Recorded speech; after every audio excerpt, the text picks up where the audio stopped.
गुरु जी की संगत को शत शत प्रणाम। जैसे अभी अंकल ने कहा, गुरु जी के पास सब कुछ है, हमारी शायद झोलियां छोटी हैं।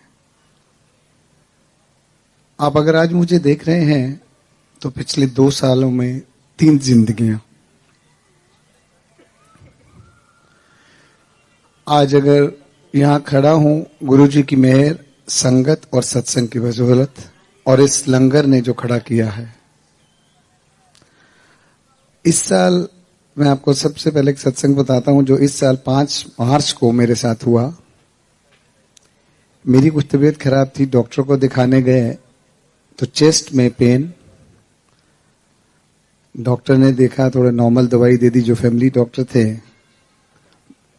मंदिर पहुंचे, मंदिर में गुरु महाराज ने 1 नहीं 2 समोसे प्रसाद खिलाए। सोमवार का दिन था, शायद क्या क्योरिंग की ये गुरु महाराज को मालूम था।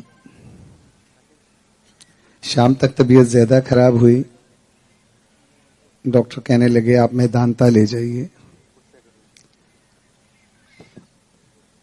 घर से मैदानता पहुंचने में आवाज कम से आ रही, तकरीबन 45 मिनट लगते हैं मेरे। और यकीन मानिए गुरु जी ने ऐसा रास्ता क्लियर किया, 22 मिनट के अंदर मैदानता हॉस्पिटल। और आपने कई बार सुना होगा, देखा होगा कि इमरजेंसी से ऑपरेशन थिएटर तक पहुंचने में 10-15 मिनट लग जाते हैं। 4.5 मिनट में I was on the operation table. Doctors ने चेक किया और कहने लगे 2 आर्टरीज ब्लॉक हैं, एक 99%, दूसरी 80%। 1 सेकंड के लिए घबराहट हुई कि गुरुजी क्या हुआ, बच्चे छोटे हैं, कैसे होगा। दूसरे ही क्षण ये लगता है गुरुजी पीछे खड़े ने, ओ क्यों घबराना है, मैं है ना। एंड बिलीव मी, जैसे मेरे पीछे खड़े थे गुरुजी। डॉक्टर ने प्रोसेस शुरू किया। जिस डॉक्टर से कराना चाहते थे वो अवेलेबल नहीं था, एक ऐसा डॉक्टर जिसको ज्यादा जानते नहीं थे, उसने किया। लेकिन कॉन्फिडेंस ये था कि गुरु जी साथ हैं, गुरु मेरा पीछे है मेरे।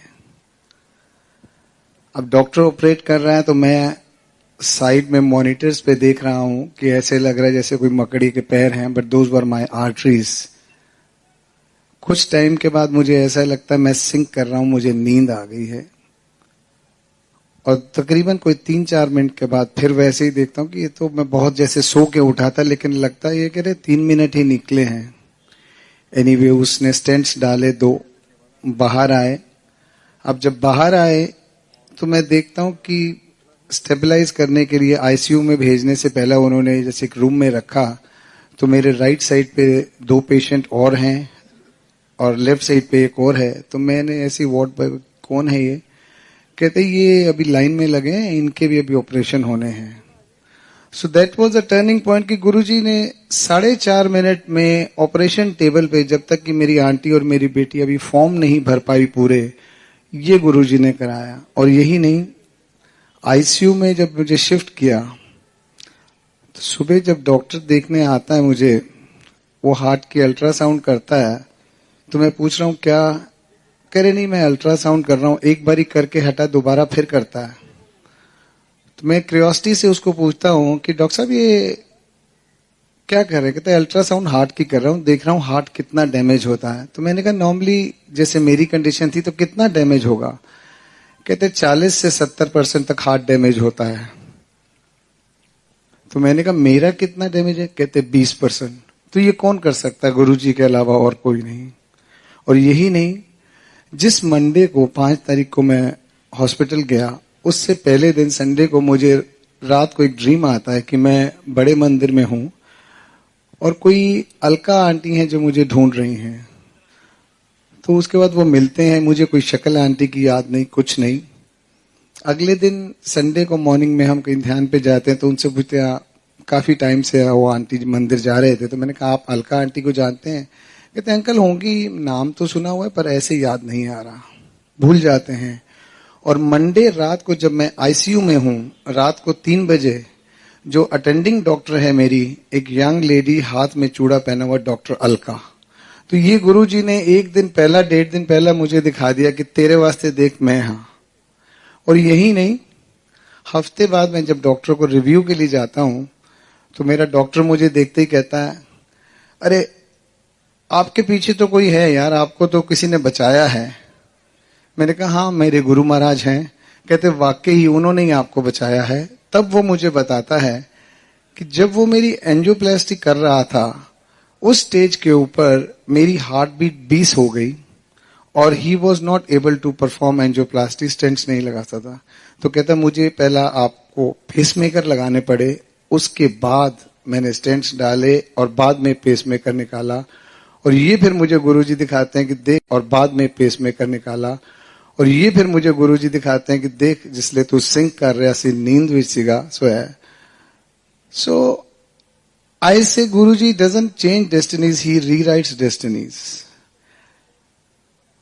इसके 6 महीने बाद जब मैं दोबारा चेक कराने गुरुजी अपना डॉक्टर के पास गया, उससे पहले मंदिर जाना, वही लंगर करना, और गुरुजी ने फिर अपनी सेवा में जैसे चरण में ले लिया। तो डॉक्टर देख के कहता मैं बड़ा खुश हूं, you are an excellent patient. मैंने कहा अच्छा। कहते हैं आपकी हार्ट फंक्शनिंग जो है that has improved by 10%, so this is wonderful, keep it up. So that was after 6 months। तो मैं उसको हल्का सा, मेरे आंटी पूछते हैं कि डॉक्टर साहब आज एक बर्गर खा लें, तो मेरी शक्ल देखे तो नहीं नहीं, आप पिज्जा विज्जा खा लिया करो, भाई इनको खाने दिया करो, आप गार्लिक ब्रेड खा लिया करो। तो मैंने कहा डॉक्टर साहब मैं ना एक समोसा खाता हूं। कहते ओ नहीं नहीं, आपके लिए तो जहर है समोसा, फ्राइड और ये घी वगैरह। तो मैंने कहा नहीं, मैं एक खाता हूँ, हमारे मंदिर में है। कहता नहीं वो तो फ्रेश ऑयल में होने। तो मेरी आंटी बोली नहीं वो देसी घी में बनता है। तो कहता एक ही बारी बनता है वो देसी घी, फिर फेंक देते हैं। हाँ जी, मैंने यूं कर दिया। मैंने अपनी आंटी को इशारा किया, मैंने कहा उठो, अगर इसको बता दिया डॉक्टर को कि हफ्ते में 2 बारी 3 बारी तो गुरु जी देसी घी का हलवा और चपाती प्रसाद और जो लंगर हम खाते हैं और एक नहीं 4-4 समोसे खाते हैं, तो ये शायद 4थी मंजिल से छलांग मार लेगा। तो I just walked away from there. इससे पहले मुझे जो जिंदगी गुरुजी ने दी उसमें भी यही, एक सिंपल बुखार। उससे पहला अपने मंदिर बुलाया जलंधर में, किसी अंकल के थ्रू लेके गए, 2 दिन सत्संग सुनवाए। नॉर्मल बुखार, वॉमिटिंग, लूज मोशंस, डॉक्टर से कंट्रोल ना हो। फैमिली डॉक्टर मेरा आईसीयू में, दूसरे डॉक्टर को दिखाया, करते रहे, दवाइयां दे, 9 दिन कुछ नहीं हुआ। मैक्स में एडमिट करा दिया और वहां भी वो गुरुजी की फोटो जैसे कमरे में लगाई। अब वो एडमिनिस्टर कर रहे हैं दोनों बाजुओं के अंदर इंट्रावेनस से एंटीबायोटिक्स, और हाल बुरा, ना नींद आए ना कुछ। सामने गुरुजी की फोटो लगी तो एक अटेंडिंग डॉक्टर वहां भी कमरे में आई, ठीक हो जाएंगे आप रात को। मैंने कहा हाँ ये हैं, सामने गुरुजी की फोटो की तरफ इशारा करके। तो एकदम देख के बोलती है ये एम्पायर स्टेट वाले गुरुजी। मैंने कहा आप जानते हैं? कहते हाँ, मैं एक बारी गई थी, मेरी कजन ले गई थी, उसके बाद महाशिवरात्रि पे गई थी और यही फोटो मिली और कुछ नहीं चढ़ता वहां। तो that was again a secured feeling कि गुरुजी यहां भी साथ हैं। 9 दिन और रखा, 18 दिन में 18 किलो वेट लूज कराया, सारे टेस्ट कराए। एक सिर्फ जो है बोन मैरो टेस्ट रह गया था, वो नहीं हुआ, डॉक्टर्स को मना कर दिया। और सिर्फ एक दोस्त आए, कहती तो जो है ड्रग इंड्यूस्ड फीवर है, दवाइयां बंद करो ठीक हो जाएंगे। और वही हुआ। 9 दिन अस्पताल में रख के गुरुजी ने भेजे। और सुनने को क्या मिलता है सत्संग में, क्यूरियोसिटी थी कि गुरुजी क्या हुआ। अब वो कहने लगे कि गुरुजी ने ना शायद तेरे 9 ग्रह काट दिए हैं, किसी से मुझे मैसेज मिलता है कि तेरे 9 ग्रह काटे हैं। उस दौरान मेरी जब इन्होंने क्लोनोस्कोपी की तो डॉक्टर का कहना था कि क्लोनोस्कोपी जब हम करते हैं तो एक एब्सेस बन जाता है आपके कोलन के अंदर, तो कई बार 55-60 इयर्स की एज के अंदर बनता है, which could be cancer genius. और मुझे कहता please don't read between the lines, बड़ी specifically don't read between the lines, आपको ऐसा कुछ नहीं है। अब फिर भी एक curiosity being a human being की गुरुजी ठीक तो हो गया पर क्या था। और फिर वही संगत और सत्संग ने ठीक किया। एक सत्संग में गए, माथा टेका, आज्ञा लेके जब आने लगे तो एक आंटी कहती हैं अंकल साडे गुरु जी ना कैंसर नु बुखार च बदल देंदे सीगे। सो और गुरु क्या दे सकता है। इससे पहला एक और सत्संग जो पहली जिंदगी दी, 120 किलोमीटर की स्पीड पे गाड़ी का एक्सीडेंट हो, हेड ऑन एक्सीडेंट, एक गाय आ जाए, और यकीन मानिए एक स्क्रैच ना आए, दोनों आगे बैठे हुए और मेरी आंटी को जो पीछे थे, एक स्क्रैच नहीं। ये गुरुजी ने जिंदगियां दी हैं। शायद हम लोगों की झोलियां छोटी हैं, वही ऐसे हम सब ये मानते हैं इस बात को कि अपना कनेक्शन गुरुजी से बनाएं। Let us surrender to him. उनके पास सब कुछ है। लेट